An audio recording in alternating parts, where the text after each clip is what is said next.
তাতো যদি ক'লেহেঁতেন কোনোবাই যে আমি ব্ৰেকফাষ্ট কৰা, আমি কিবাটো ৰান্ধি নিছিলে তেওঁলোকে, আমি শুনামতে আমি এইখিনি খাই লওঁ বা আমি এইটো কৰোঁ, কথাটো সলাই দিয়া হ'লে হয়। আমি ডুবাইতো তেনেকৈ গৈছোঁ ফুৰিবলৈ, জুবলিহঁতো গৈছে তেতিয়া, আমি জুবলিয়ে মই সেইদিনাখন কথা পাতিছোঁ, আমিতো তাতো ইয়ট ৰাইডত গৈছোঁ, কেতিয়াওতো পানীত নমাৰ আমাৰ প্ৰশ্নই নাহিলে। ইয়টৰ ওপৰতে বাৰ্বিকিউ হৈছে, ইয়টৰ ওপৰতে নাচ গান, কোনোবা তাত বেণ্ড আছিলে তেওঁলোকে হেৰি কৰিছে, তাতে জুবিনেও ফূৰ্তি কৰিছে, তাত থকা প্ৰৱাসী অসমীয়াসকলেও ফূৰ্তি কৰিছে। সেইবোৰ সময়ততো কেতিয়াও কোৱা নাই পানীলৈ নামি যাওঁ বুলি।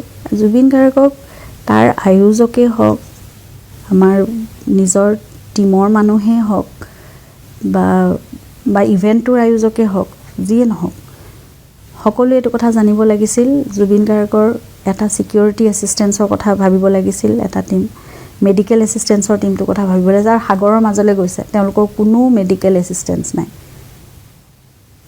যিকোনো ঘটনা সংঘটিত হ'ব পাৰে বুলি মানুহ আগতেই সাৱধান হ'ব লাগে, তাত থাকিব লাগে, একো নাই। ইমান ডাঙৰ ঘটনা হয়, আমি হেৰুৱালোঁ ন, আমি হেৰুৱালোঁ আমাৰ সেই এটা সত্তাক, আমাৰ নিজৰ মানুহজনক আমি হেৰুৱালোঁ। কিন্তু তেওঁলোকৰতো খবৰে নাই, এতিয়াও তেওঁলোকে কোঅপাৰেট কৰা নাই তদন্তত। সঁচা কথাটোহে ক'ব লাগে, সেইখিনিও তেওঁলোকে কোৱা নাই।